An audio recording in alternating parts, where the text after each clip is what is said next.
hari ini hanya dalam nama Allah Bapa, Tuhan Yesus Kristus, dan pembenaran Roh Kudus. Haleluya. Amin.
Tidak sia-sia kami berdoa, tidak sia-sia kami memuji Engkau, tetapi kami mendapatkan bisikan Tuhan.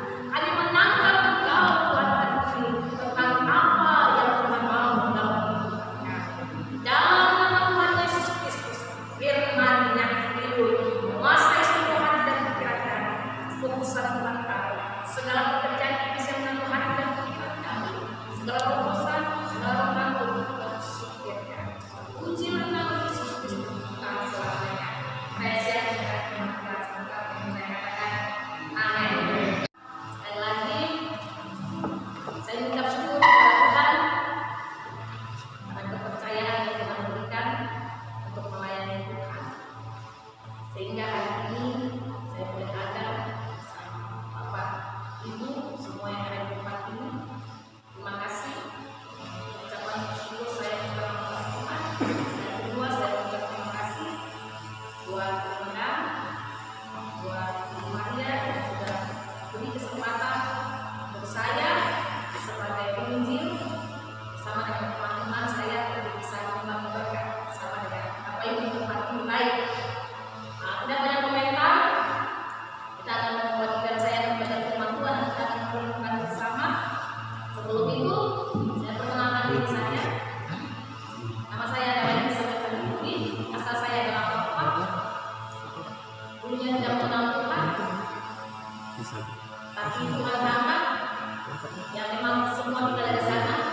Kata belakang saya Bapak, nama saya Maria. Bapak saya Bapak Kanduri. Bapak saya juga guru. Pensiunan dari Tentara Angkatan Darat dari Solo. Tuhan tangkap dengan sebuah peristiwa. Saya tadinya latar belakang saya adalah S1 ekonomi, tapi Tuhan tangkap sehingga hari ini saya dikerjakan oleh Tuhan. Saya menjadi seorang penginjil, yaitu penginjil di jalan. Mungkin Bapak Ibu yang biasanya lihat kalau penginjil berbicara firman Tuhan di jalan. Nah, kalau dari dia saya sendiri itu kenapa kita lakukan. Sebenarnya yang ada rasa malu, tapi ketika Tuhan panggil kita, Tuhan tahu perasaan. Amin. Ya baik. Sekian kesaksian saya. Hari-hari ini, kita sedang masuk dalam kebenaran dan kebenaran firman Tuhan. Peristiwa demi peristiwa sedang berlangsung. Kita sudah berbicara dalam 2 Timotius pasal yang ketiga ayat yang pertama. Kita buka firman Tuhan. 2 Timotius pasal yang ketiga ayat yang pertama.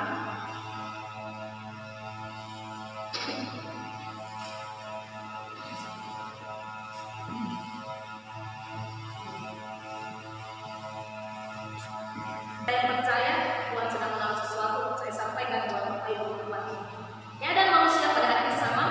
Dalam 2 Timotius pasal yang ketiga ayat pertama, perkataan Paulus, ketahuilah pada hari-hari terakhir akan datang masa yang sukar. Kita dalam melihat peristiwa demi peristiwa, kita dalam melihat sesuatu yang sedang terjadi, dan itu menggoncangkan iman kita, bahkan menggoncangkan segala sesuatu yang ada pada kita.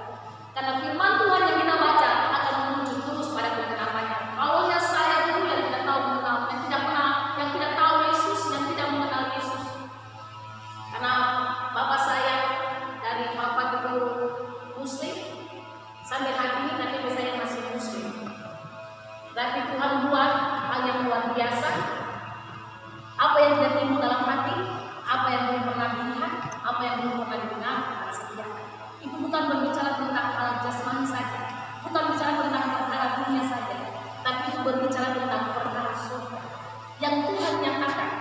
Sehingga ketika kita hidup, kita mengerti tujuan kehidupan kekristenan kita. Alkitab berkata bahwa hari-hari yang sukar akan kita jumpai. Tuhan akan goncangkan segala yang tidak benar. Tuhan akan goncangkan apa yang kita anggap nyaman. Dulu ketika ayah saya berkata, saya merasa nyaman. Karena apa? Semua fasilitas dicukupi. Tapi ketika Tuhan mulai goncangkan sesuatu kenyamanan itu, di situ kami menangis. Tidak enak, ada air mata, ada penderitaan. Tapi mengertilah saya.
Sehingga akhir zaman ini, zaman Bapak sudah berlalu, zaman anak sudah berlalu. Saat ini kita hidup di mana zaman di mana Roh Kudus sedang berkarya. Kita tidak melihat tembok organisasi gereja, kita tidak melihat agama, dan kita melihat di mana Tuhan sedang berkarya. Jangan kita ketinggalan. Karena apa? Ketika kedatangan Tuhan, kita berkata bahwa pasti Tuhan akan bersihkan. Mulai itu dari atas sampai ke bawah, mulai dari pemimpin sampai kepada yang paling kecil. Itu Tuhan akan bersihkan dan bukti nyata sudah kita lihat. Dan oleh sebab itu, dalam firman Tuhan, kita tanya, dalam firman Tuhan hari ini, kita pertanyakan diri kita, apakah saya sudah siap atau belum? Roh saya sudah siap atau belum? Bapak Komandan kalau berbicara kepada prajurit di bawahnya, pasti mereka berkata siap. Nah, begitu pun juga dengan Tuhan. Tuhan siap melakukan perkara yang besar.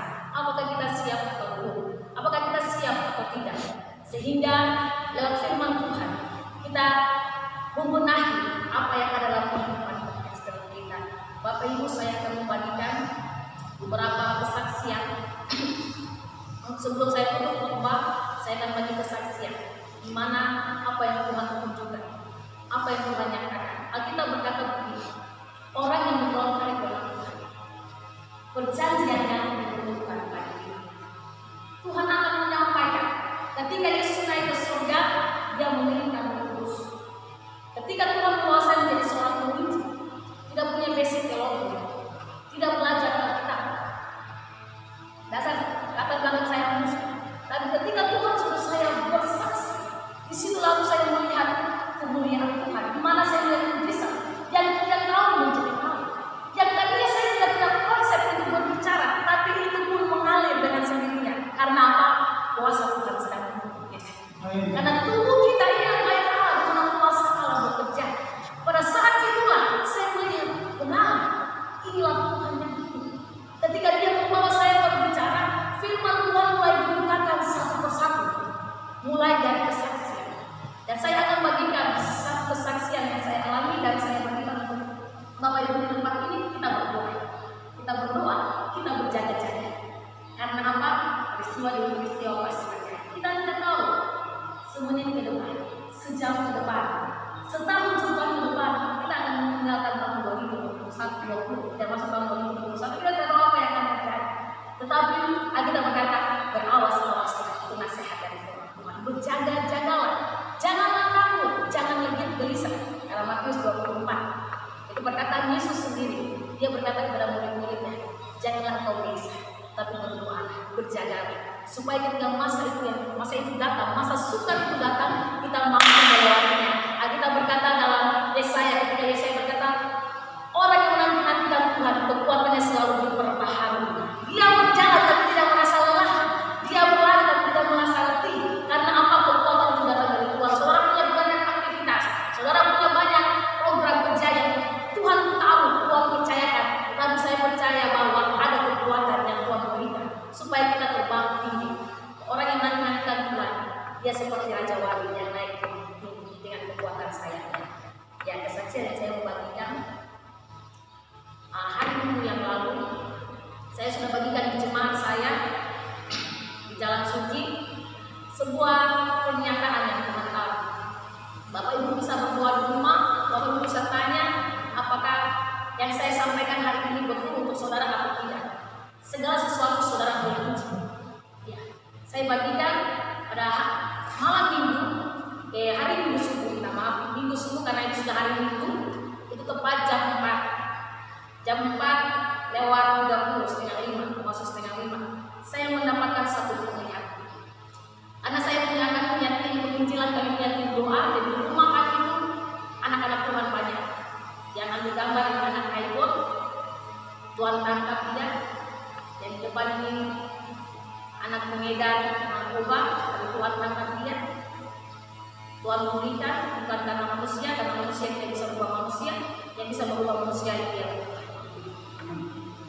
Jadi di rumah kami karena banyak pembuang, jadi ketika jam-jam segitu, jam-jam kecil mereka bangun berdoa, mereka bangun main gitar banyak. Saya mendapatkan satu penglihatan. Dalam penglihatan itu saya lihat saya dengan ibu saya punya orang tua rohani, seorang mama rohani yang membimbing, yang selalu memberi motivasi. Di dalam penglihatan saya lihat mama rohani saya,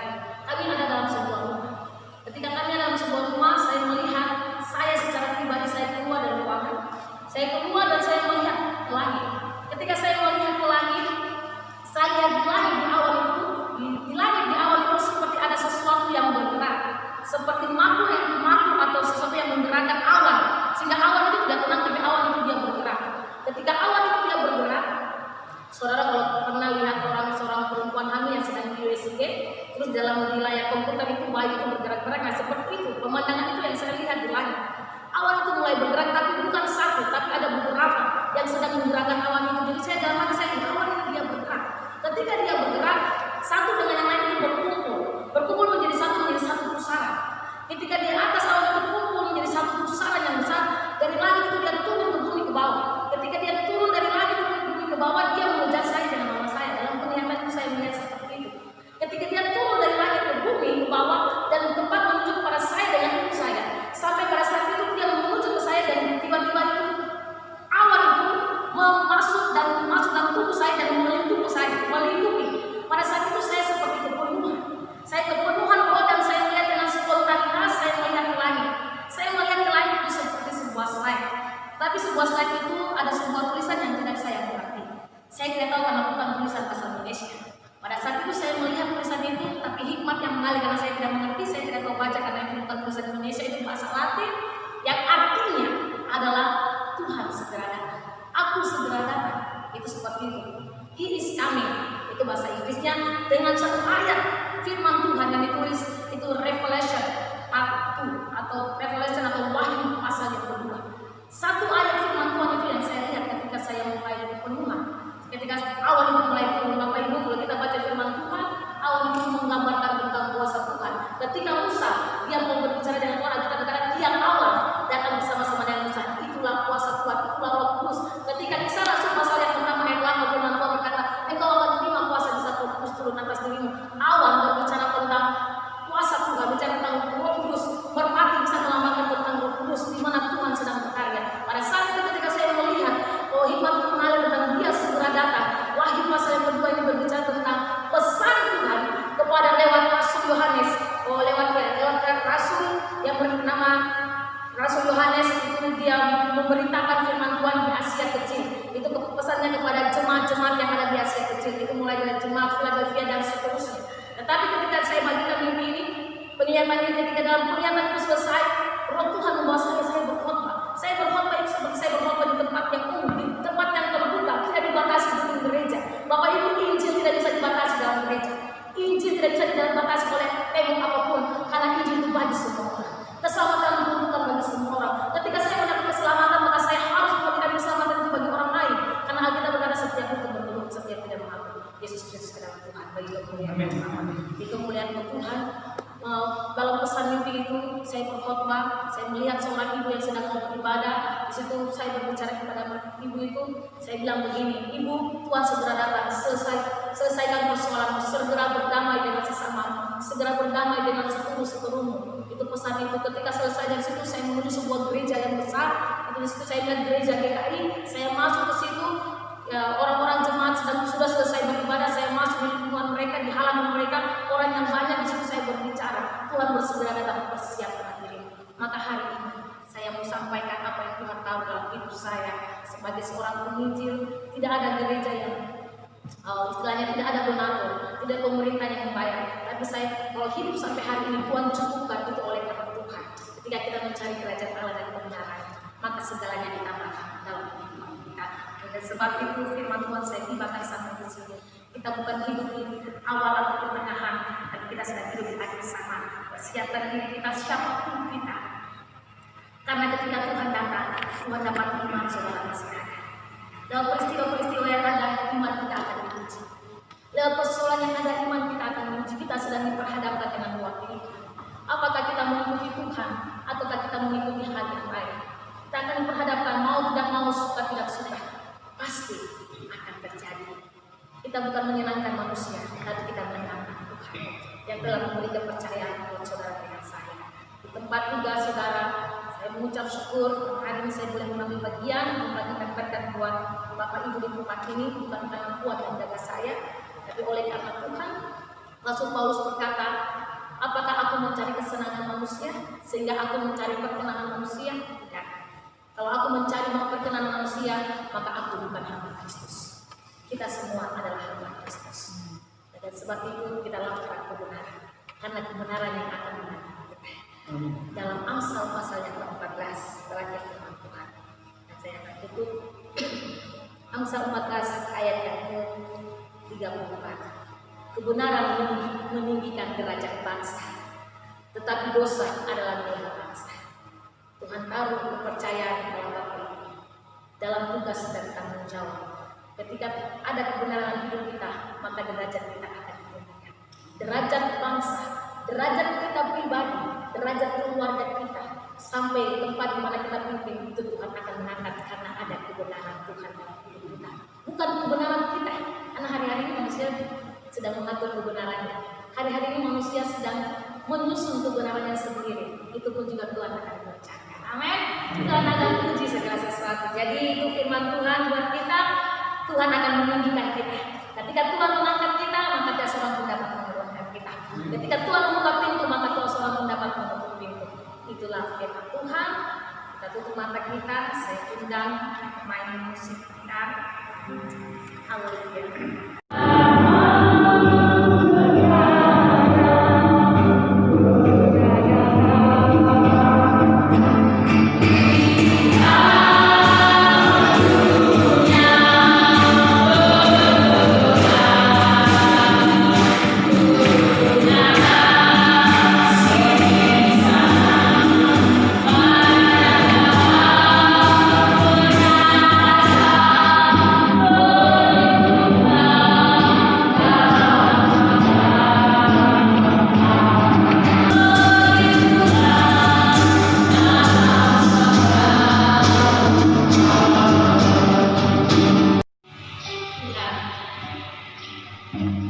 Saya telah menyampaikan apa yang kau mau berarti. Bukan karena kekuatan, bukan karena maunya saya, tapi oleh karena kamu. Sebab saya memiliki kemenangan yang wanita. Maka hari ini dia berkata dan berkata untuk umat Tuhan. Sebab kami tahu Daud berkata dalam Mazmur 127 ayat yang pertama, jikalau bukan Tuhan yang berjaga-jaga, maka sia-sialah mengawal berjaga-jaga. Kami tahu jikalau kami bisa melakukan sesuatu yang besar, jikalau kami bisa melakukan segala sesuatu dengan baik dan dengan benar, itu semua oleh karena kekuatan kuasa Roh yang memampukan, yang memberikan kekuatan dalam hari ini ya Tuhan, biarlah dalam kebenaran firman kami mempersiapkan diri kami. Terlebih penting ialah rohani kami Bapa. Sebab peristiwa-peristiwa pastilah akan terjadi. Hal-hal yang tidak enak akan kami lewati. Hal-hal yang akan dimana kami kami berhadapan dengan dua pilihan. Di mana kami memilih akan hidup dalam kebenaran ataukah kami berbohong.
Amin.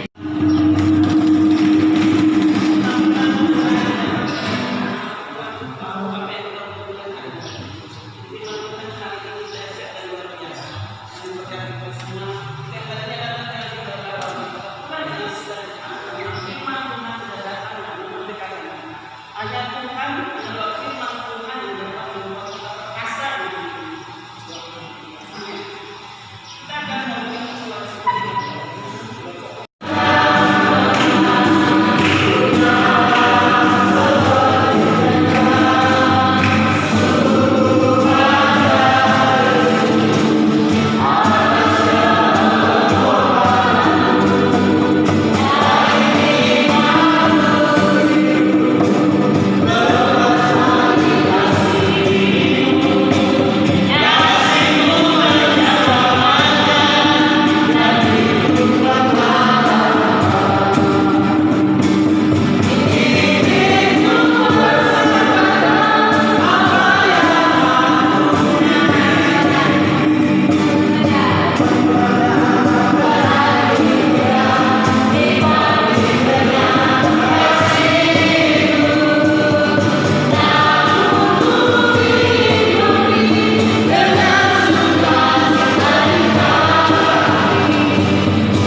Untuk mata jasmani kita, tapi mata hati kita bukan kita tenang. Terima kasih Bapak Saudara, terima kasih Kudus untuk waktu kesempatan yang kau berikan, memberkati setiap persembahan yang kami berikan, taburan yang berikan hari ini. Kami mau belajar yang terbaik, mulai dari hidup kami, yaitu tubuh jiwa saudara kami, dan yang kedua, apa yang sudah Engkau percayakan dalam kehidupan kami lewat berkat keuangan. Tuhan memberkati, Tuhan menguduskannya. Firman berkata, apa yang menjadi milik Kaisar, berilah kepada Kaisar. Apa yang menjadi milik Tuhan, berilah kepada Tuhan. Sebab itu janji firman. Dan hari ini ya Tuhan, kami telah melakukan bagian kami. Memberkati semua yang telah memberi pekerjaan Tuhan, memberkati hasil usaha mereka, apa yang dilakukan oleh tangan, apa yang dilakukan lewat kehidupan kami, Tuhan buat itu menjadi berhasil. Tuhan melipat gandakannya. Sebab firman berkata, ujilah aku jikalau aku tidak membuka tingkap-tingkap langit. Hari ini Tuhan, kami mau melakukannya untuk kita. Hari ini Bapa, kami berdoa ya Tuhan. Sudah selesai beribadah, kami akan berpisah satu sama lain. Kami akan memulai aktivitas kami masing-masing sesuai dengan tanggung jawab dan tugas yang Engkau taruh dalam kehidupan kami.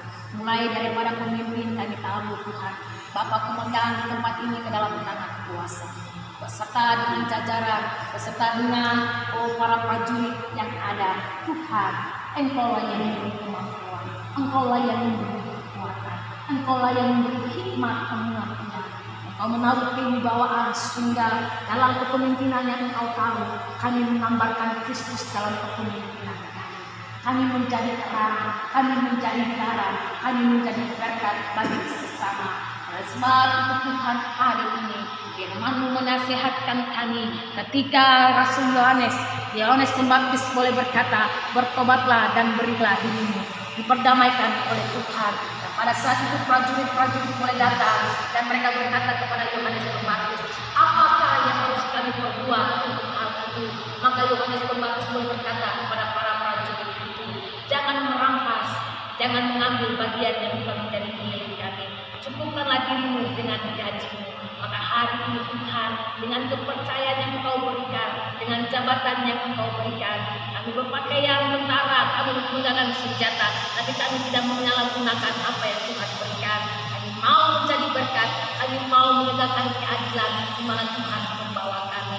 Dalam nama Tuhan Yesus Kristus, perbaharui kami ya Tuhan, rohani kami Engkau perbaharui, supaya firman-Mu berkata, Tuhan, dari hari ke hari Engkau memperbaharui kami, sehingga kami menjadi sama seperti Engkau. Sekalipun kami tidak sempurna, karena kami manusia adanya. Ampuni setiap salah dosa kami, ampuni apa yang kami perbuat lewat hati dan pikiran kami, yang tidak kami lakukan ataupun yang sudah kami lakukan. Tuhan, ampuni, sebab Engkau Allah adalah kasih. Dalam nama Tuhan Yesus Kristus, kami telah berdoa dan mengucap syukur sekali lagi ya Tuhan. Kami bawa hamba-Mu di tempat ini dalam tangan kuasa-Mu, dan ini akan malu yang ada di tiap handphone ini Tuhan pakai, sehingga dalam pelayanan mereka dapat melakukan yang terbaik buat bangsa dan negara. Tahu Tuhan, tanah Papua, Papua dalam tangan kuasa-Mu, dalam nama Yesus, firman-Mu sudah menggariskan, ketika kebenaran itu ada pada kami, ketika kebenaran itu ada di tiap handphone, ketika kebenaran itu ada pada suatu bangsa, maka Kau akan meninggikan derajat kami. Maka derajat orang Papua akan tinggi oleh karena ada kebenaran. Derajat Kabupaten Jakarta akan naik tinggi oleh karena ada kebenaran Kristus dalam kehidupan. Ada kebenaran Kristus yang ditegakkan dalam roda pemerintahan. Oh Tuhan, Engkau yang membersihkan segala yang tidak benar, segala kefasikan, segala kecurangan dan segala ketamakan. Tuhanlah yang membersihkannya. Sebab tidak mau datang berkata, bukan hanya langit saja, bukan hanya bumi saja yang Kau goncangkan, tapi langit pun juga akan Engkau goncangkan. Mengenai Allah yang dahsyat, kami melihat Allah yang hebat, yang telah mampu melakukan perkara-perkara yang besar dalam kehidupan kami. Dalam nama Tuhan Yesus, kekuatan dari Tuhan mengalir, berkat dari Tuhan mengalir, kesehatan mengalir dalam kehidupan kami. Setiap tubuh yang lemah yang ada saat ini yang hadir Tuhan, setiap anggota tubuh yang sakit, doa hamba dari tempat ini, ataupun keluarga kami yang ada di rumah, yang sedang mengalami pembunuhan, yang sedang mengalami satu penyakit, dari tempat ini Bapak hamba berdoa, oh Tuhan, tabib yang ajaib, dokter yang ajaib, mampu menyembuhkan kami, mampu menjawab segala pergumulan persoalan yang kami hadapi, mulai dari tempat kerja sampai kepada di rumah.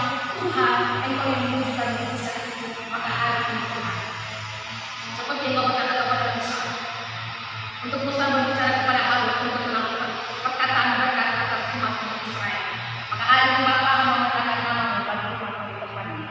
Engkau Tuhan yang memberkati kami, Engkau Tuhan yang mengingatkan wajah-Mu kepada kami dan memberi kami kasih karunia. Engkau Tuhan yang menghadapkan wajah-Mu kepada kami dan memberikan kami damai sejahtera. Maka kebenaran dari Abraham, Ishak, Israel turun dalam kehidupan kami dan menjadi warisan dalam keluarga kami. Dalam nama Tuhan Yesus Kristus, berkat dari Bapa di surga, cinta kasih dari Tuhan Yesus Kristus, dan persekutuan yang manis lewat kuat kuasa Roh Kudus yang akan memimpin saudara mulai dari hari ini. Saudara keluar dari tempat ini, Tuhan akan berperkara dalam kehidupan saudara, dalam keluarga, dalam pekerjaan, dan Tuhan akan memimpin saudara mampu melewati tahun demi tahun, bulan demi bulan, sehingga kami akan melihat bahwa Tuhan itu hidup, bukan sebatas pengetahuan, tapi benar kami mengalami Tuhan dalam kehidupan kami. Demi nama Yesus Kristus orang Nazaret, hamba telah meletakkan Tuhan ini. Benih ini Tuhan, hamba tabur di tempat ini, dan suatu saat akan berbuah. Haleluya, haleluya. Baik. Sungguh luar biasa berikan Tuhan. Inilah anak Tuhan. Kalau Tuhan memakai siapapun dia, pasti jadi.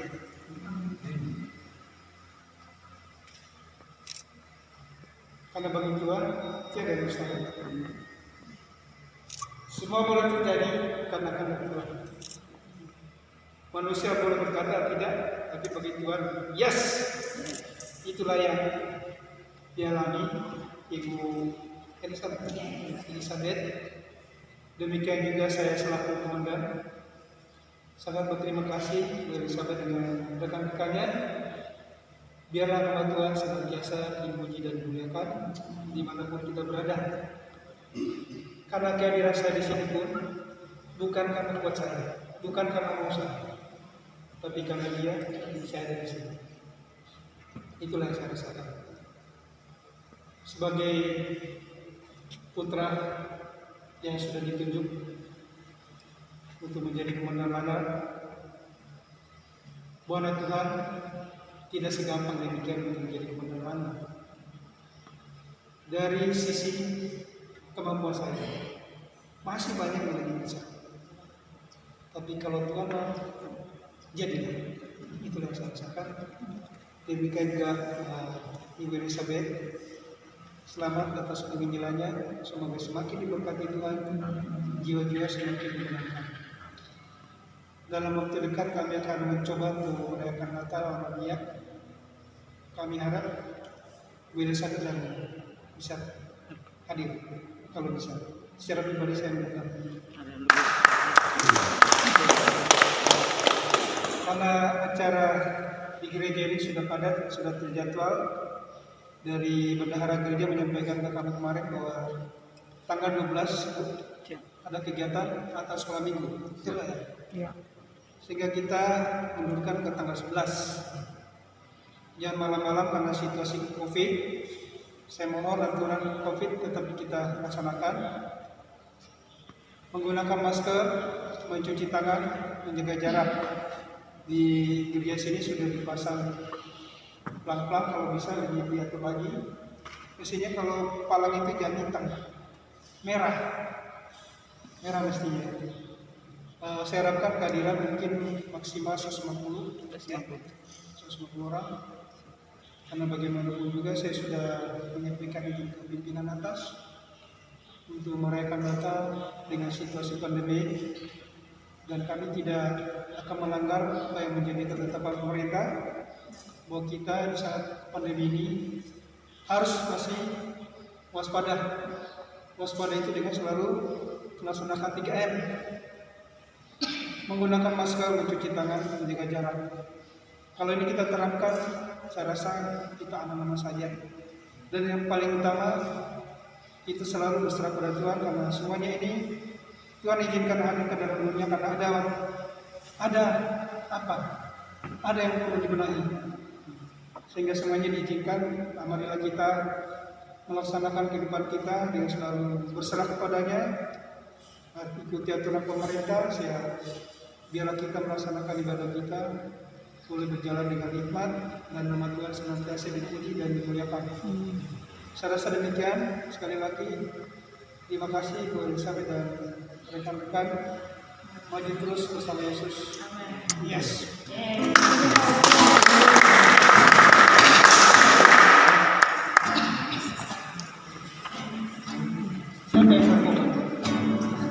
Luar biasa.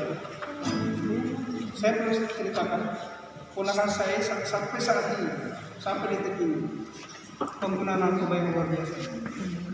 Dia sudah membohongi orang tua, termasuk saya dibohongi terus. Tapi mamanya selalu bela bahwa dia sudah tidak, tapi berbohong masih tetap. Ini pergumulan pribadi saya dengan Pasti ada Pak.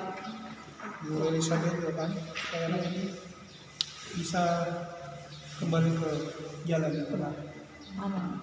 Karena apa? Bapaknya ibunya tuh selalu dopang terus karena mampu, sehingga apa yang diinginkan anaknya itu yang dilakukan. Dia nggak sadar kalau anaknya sudah terjerumus. Saya yang disalahkan. Ya, ini saya minta dukungan doa dan timnya ya, karena sebagai mantan pengguna ya. Iya, selalu dibawa dalam hati. Kamu di rehabilitasi tidak? Sempat Pas waktu sama-sama dengan Hercules di Jakarta. Di Jakarta, kamu di Jakarta. Bawa dari Singapura ke sini pas itu. Berapa tahun? Tidak ini soalnya tidak begitu banyak juga, makanya baru masih muda atau masih di bawah umur, makanya cuma wajib lapor aja. Masih bagus, anak saya udah ketakutan dulu kan. Kalau ada parah, mamanya minta ditangkap Komau. Mau ditangkap, disembunyikan di sebelah sana. Akhirnya jadi kena batu di Makassar. Saya rasa demikian. Terima kasih ya.